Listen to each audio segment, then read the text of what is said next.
It all began on a cloudy morning in Essex, when Ant Anstead took a test drive in a shiny new Ford Mustang. He had no idea that simple drive would become the moment that his life would never be the same.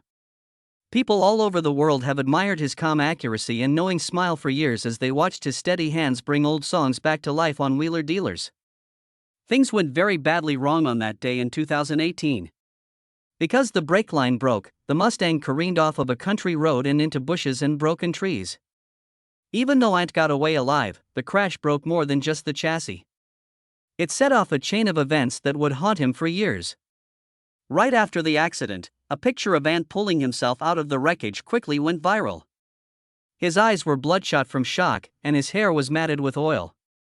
Fans gasped when they saw their favorite host lying on broken steel and holding on to a piece of his own work like it was lifesaver. News stories were full of shocking claims about his near-death crash, and people wondered what would happen to wheeler dealers without its leader. But beneath the shocking news was a deeper tragedy that no camera could fully capture: the breakdown of trust between people and machines, and the start of a personal fight he had no idea would happen. Ant's cars were more than just metal and engines to him, they held memories and meaning. Each turn of the bolt made him think of weekends in Newport Beach when he worked with his dad to tighten lug nuts in a small driveway. Those sounds of shared laughter became the basis of his love and brought them together in a way that went beyond horsepower.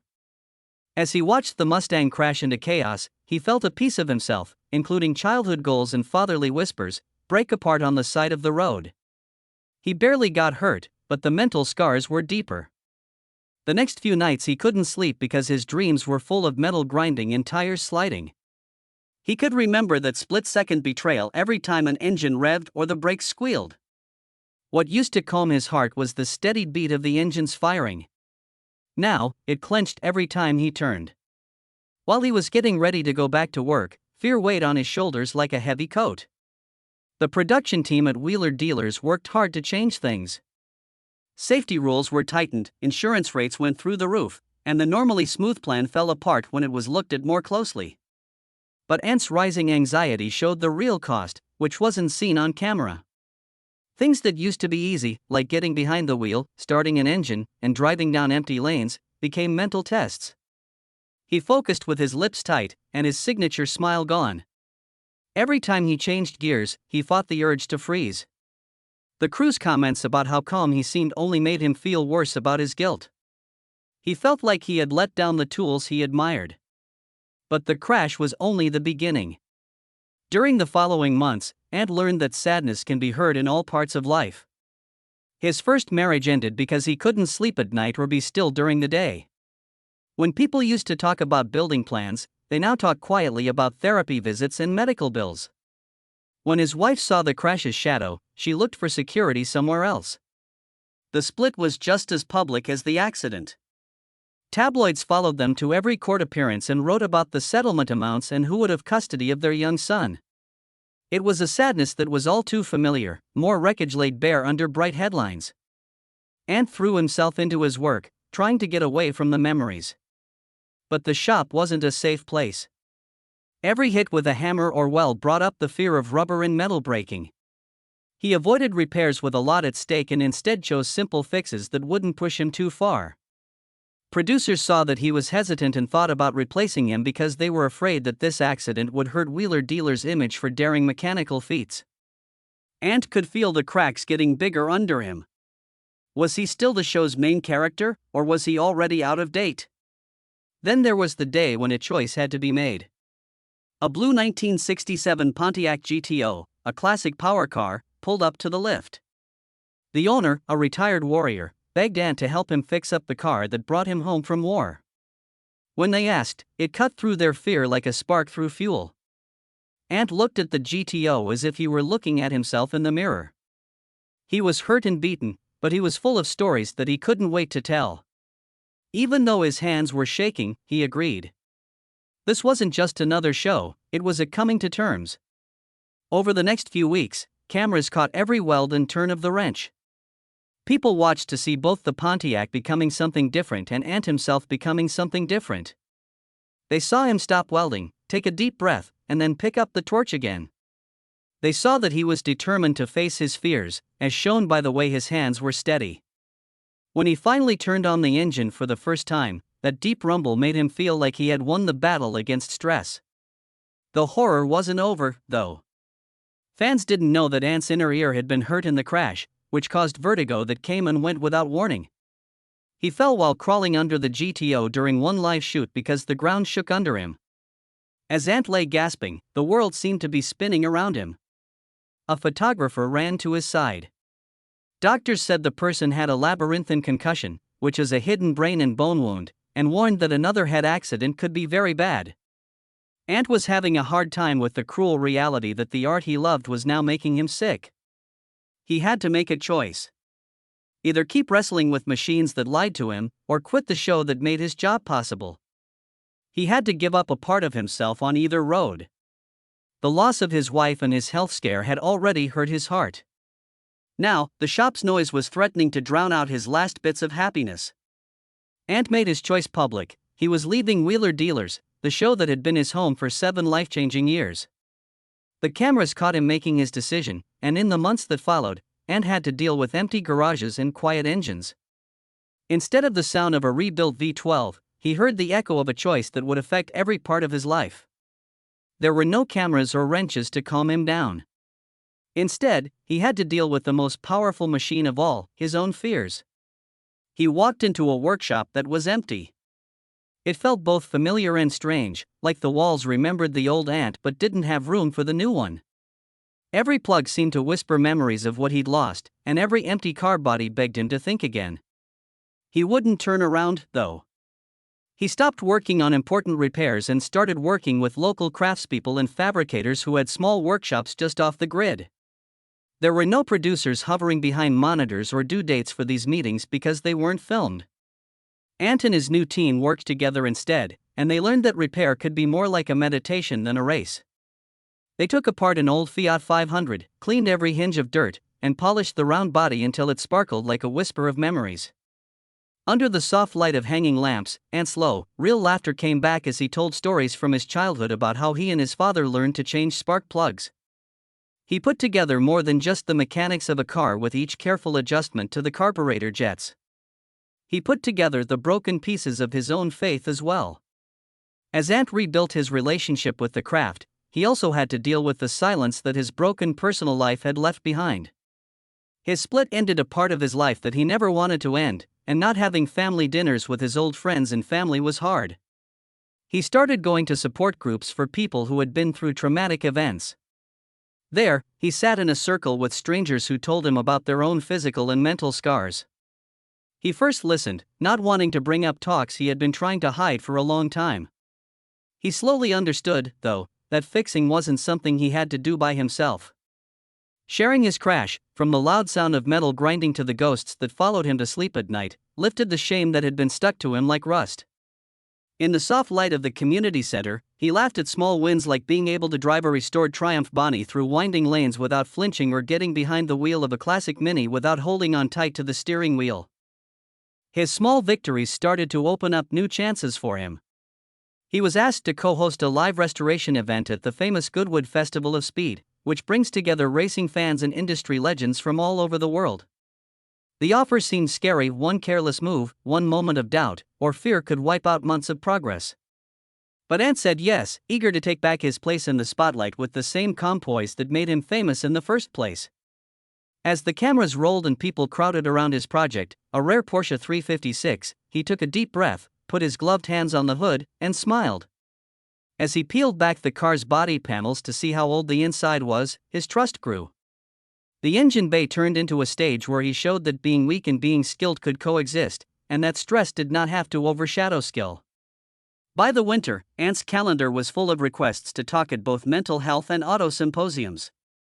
His image had changed. He was no longer just known as the calm fixer of classics, he was now a voice for people who were struggling with wounds that couldn't be seen. He told a story that connected metal and mind in talks he gave to well-dressed crowds in city auditoriums. He talked about how the sound of gears used to put him to sleep in the moment he understood that his hands could fix broken minds as well as engines. He said that therapy was like tuning a machine. Each talk and way of dealing with things was like tightening a bolt until it worked right again. When he finished by putting his hands together in thanks, hundreds of people stood up and applauded, some with tears in their eyes.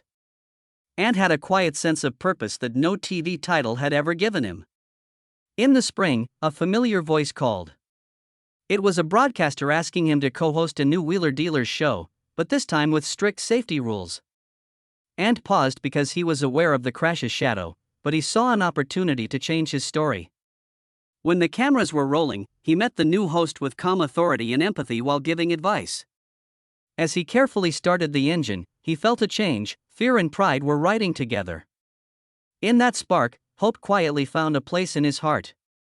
Then came the news that seemed to seal his fate. Wheeler Dealers would start an ambitious world tour of repairs, documenting the rescue of endangered classics from faraway places.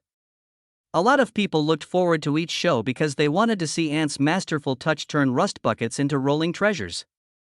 At first glance, it looked like a dream come true. He would be able to redeem his image on a big stage. Ant knew behind the scenes that this meant leaving the safety of small workshops and embracing long hours of travel and never-ending goals. He paused as he looked over the itinerary, which included off-the-beaten-path places in Mongolia, rough roads in Patagonia, and hot, dry deserts in Namibia. Could he keep his mind and body together for another crash course in extremes? There were more feelings at stake than ever. He kept thinking about the Mustang crash like it was a ghost. It was like the brakes had failed and the car was going out of control. His heart was pounding so hard that he couldn't speak. After the brain damage, he had trouble with dizziness and constant migraines. Doctors said that worry and physical harm could bring back those symptoms, and it might be permanent. Though, when he saw the world stage in front of him, with fans cheering his name and cameras ready to catch every grease spot, he felt something he hadn't felt in years, the pure thrill of potential. He chose to move forward because he thought that getting over his fear would be the last step in his comeback. Before rehearsals started, there was a lot of planning going on. Ant first flew to a junkyard outside of Ulaanbaatar, Mongolia, where old Soviet jeeps were lying half-buried in grass. The team from the area spoke broken English and offered noodles and the careful kindness of strangers.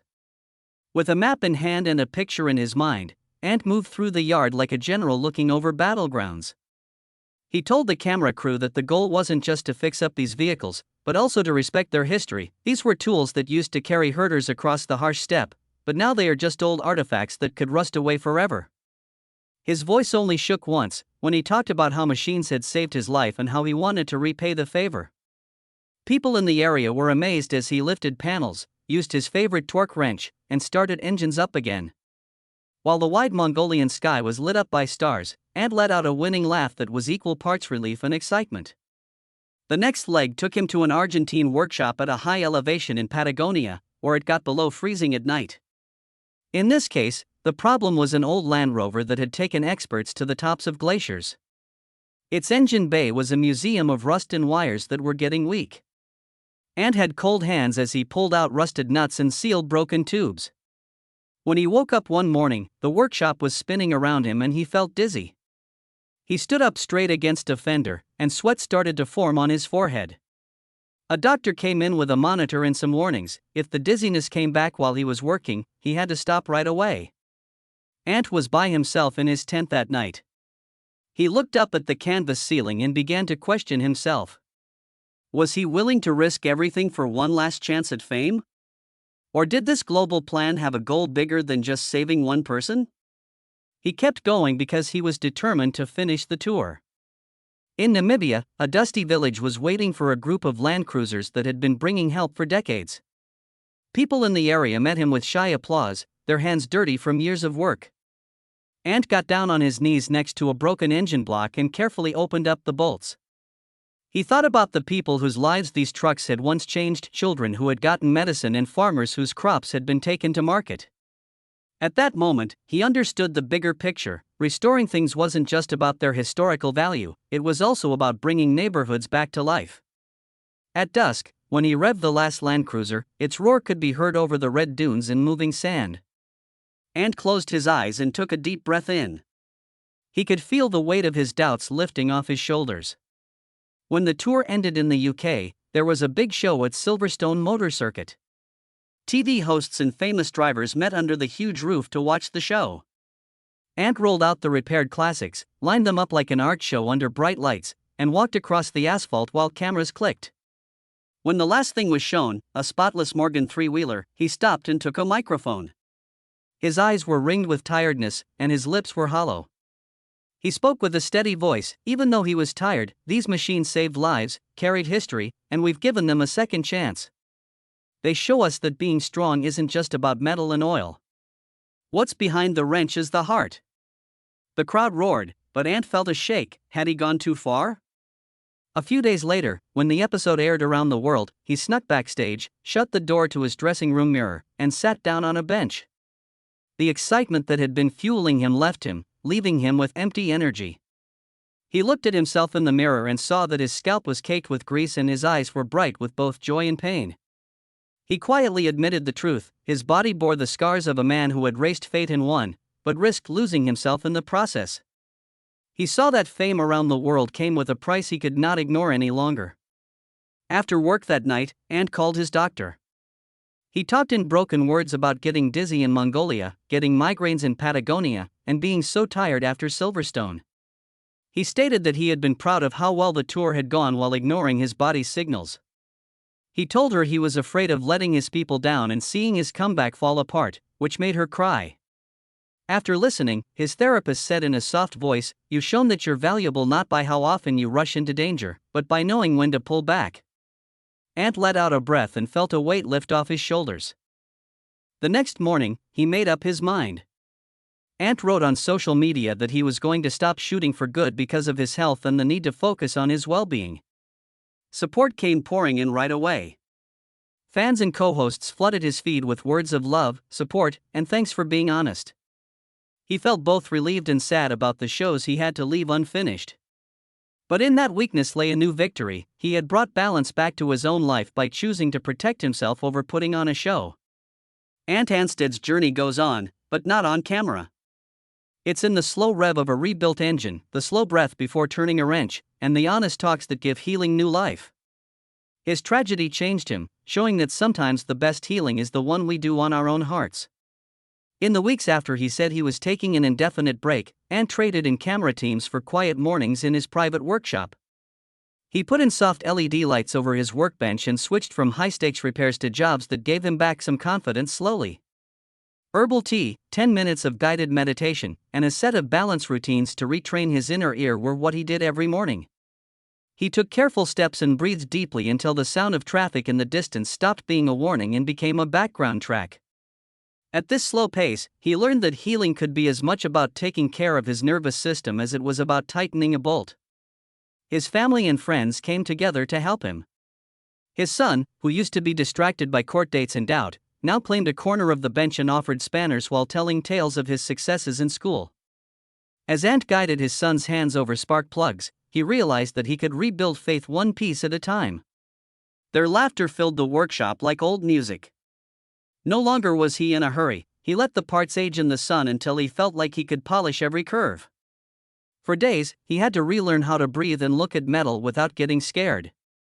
A 1969 Triumph Bonneville sat under a blanket.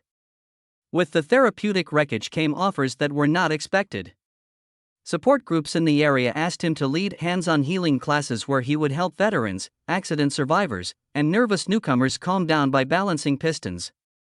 With his help, they learned that lining up engine parts was a lot like lining up emotions. Each smoothly running cylinder was like a mind that was free from stress. As the word got out, Ant's workshop started making news not for major accidents but for fixing hearts as well as cars. Fans sent him lots of thank you messages on social media, saying things like, "Seeing you tighten that gasket gave me the courage to face my own breakdown."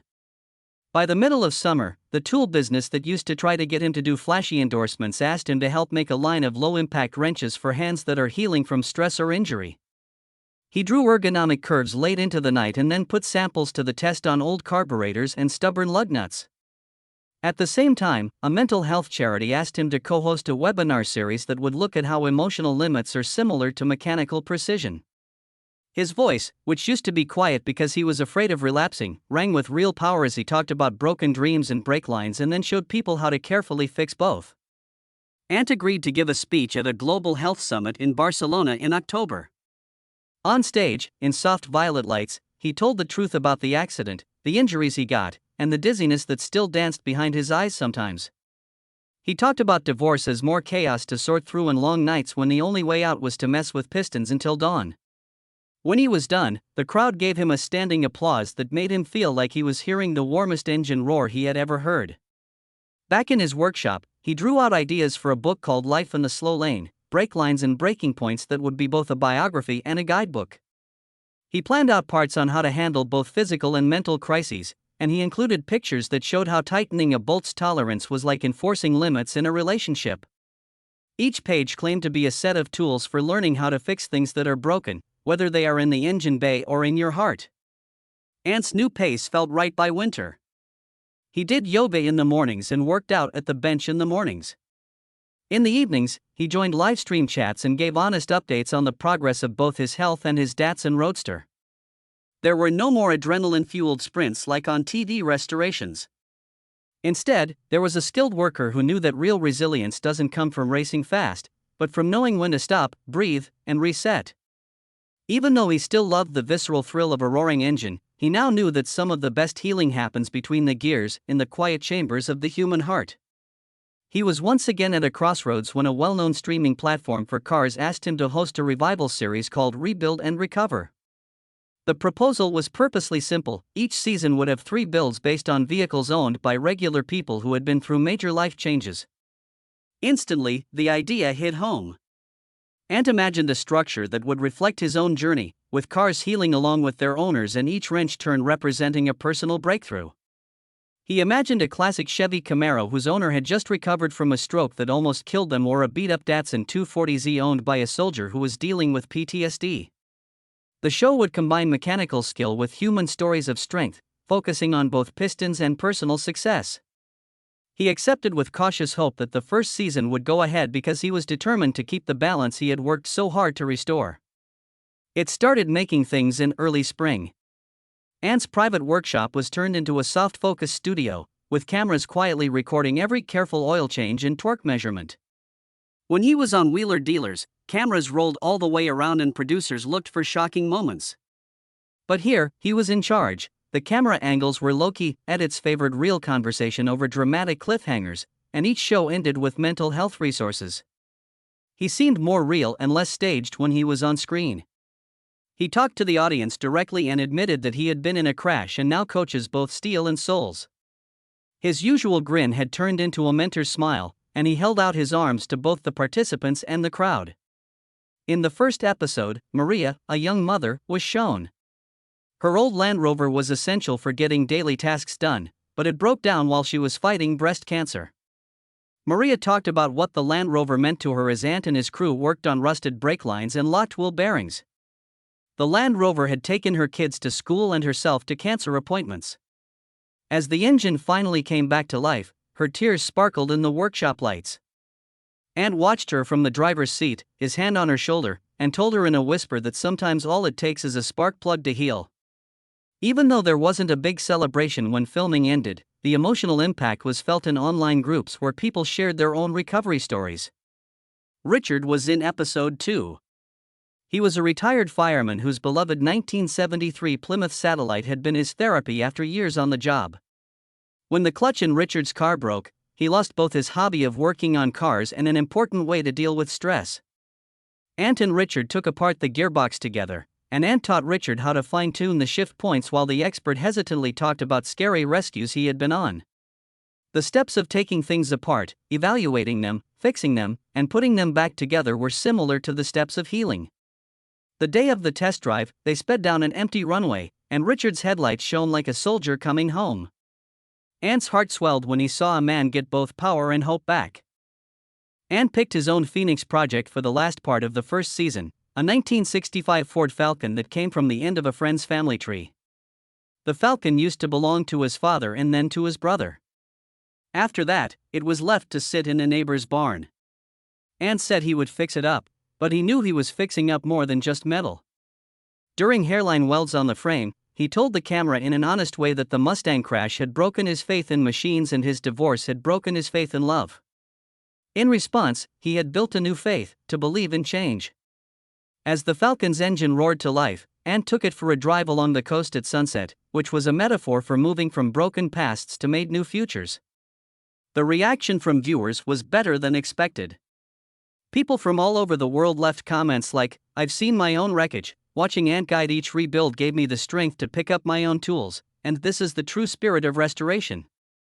The show's ratings went through the roof, but what really mattered was the messages of thanks that poured into Ant's inbox.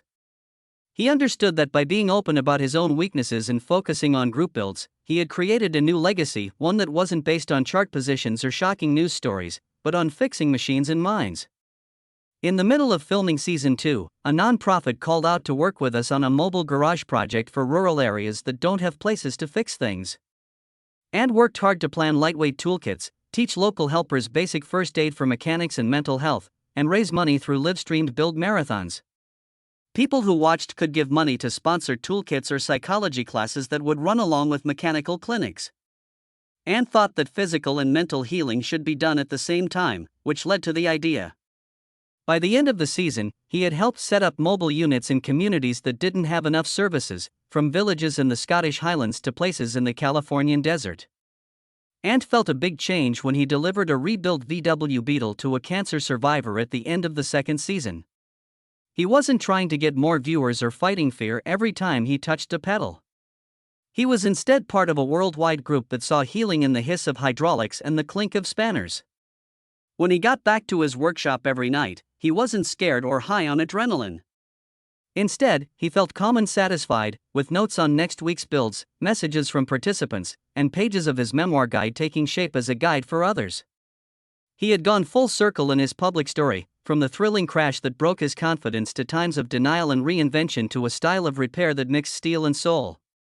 Ant Anstead used to tame engines to prove his worth, but now he taught that real repair starts in the heart and spreads through shared stories and wrench turns. He learned that the best build isn't always the car you drive away, but the one that gets you home. At dawn, he sits by a hot mug and reads through pages of his biography and guidebook manuscript. At the top of every page, the title "Life in the Slow Lane" shines, making a promise and a claim. He reads passages about how to handle crises and get back on track. Each chapter is a mix of technical accuracy and emotional depth. As the light in the kitchen gets brighter, he underlines a sentence about how personal boundaries affect torque settings and how important it is not to tighten too much. His phone buzzes with a text message. It's from a former soldier whose rebuilt Jeep he gave to him with fond memories now runs perfectly. The text message says, "Thank you for giving me confidence back." This is a reminder of why he made the changes to his show. He shuts down the laptop and goes to his workshop, which has industrial windows that let in afternoon light. The benches are full of used tools that have been used on many projects. Each wrench represents a step in his recovery. Soon, he will give an online masterclass on gentle wrenching methods for hands that have been hurt or are stressed out. Tonight, he's going to do a live stream Q&A where he wants his fans to talk about both technical problems and mental health issues. His thoughts are cut off by a call from his agent, asking him to co-host a benefit event to raise awareness about road safety. He agrees because he knows that speaking out for better driving is important to him after his own almost fatal accident. At the gala, there will be restored cars and honest talks, mixing metal and memories in a soft spotlight. Later that afternoon, he helps his son tune the carburetor on an old Mini by showing him how to make steady changes with his small hands. The workshop is full of laughter as he talks about fixing cars with his own father when he was a kid. He's thankful for this chance to teach others and build trust where he had none before. When it gets dark, he joins a virtual group of restoration experts and therapists who are talking about how craft can help people heal. They talk about how aligning engine parts is similar to aligning how you feel when you're stressed. Each participant tells a story of how they overcame adversity, and his own journey from trauma to stability can be heard in their words. In times like these, he knows that community and relationship are just as important as fixing something mechanical. As it gets darker, he goes outside and hears waves crashing on the other side of his fence. He takes deep breaths and thinks about the first time he felt the ocean air after that crash that changed his life. That image used to make me feel scared, but now it makes me feel completely calm. He makes a quiet promise to himself that he will never forget these peaceful, happy times. He reads fan mail from people who watched his show and fixed up more than just cars with his help. One letter talks about a teenager who learned to fix up a lawnmower and found meaning again. One story is about a single mom who changed her brake pads and her own sense of control. These stories give him light from the inside out, showing him how powerful it is to be vulnerable with others. He closes the box that holds mementos like faded pictures of old shows, old scripts, and a headlight lens that is broken. Each object tells a story of struggles and victories, of the boy who almost disappeared and the man who is now driven to keep going. As part of a relationship with rehabilitation centers, his next project is a small set of workshops. He dreams of mobile toolkits that are full of both wrenches and self-care guides for dealing with worry. This two-pronged method will fix both the rust on machines and the rust in people's hurt souls. He practices displays on a portable engine test bench in his garage a few days before the trip. He films tutorials on how to stay cool and focused while tightening bolts, showing how to breathe between turns. After shooting is over, he watches the footage and feels proud of what he did. He sees that his hand shakes a little when he starts cold, which is a reminder that he is still recovering. He doesn't hide it, instead, he leaves it in the final cut to show that work is still being made. When the clock hits midnight, he starts writing an email to his group of supporters and collaborators. They helped repair more than just metal, and he thanks them for their time, tools, and advice. He asks them to join a virtual party to celebrate the start of the series and share their own stories. He closes his laptop and turns off the lights upstairs with a happy sigh. He puts earplugs next to the bed in his bedroom every night to make sure he can sleep without being bothered. He reads a poem before bed that is about waves and being strong. The words echo the beat of his life. Leaving, he feels like he has a new purpose in life and is ready for a new day full of gentle pain and shared mending.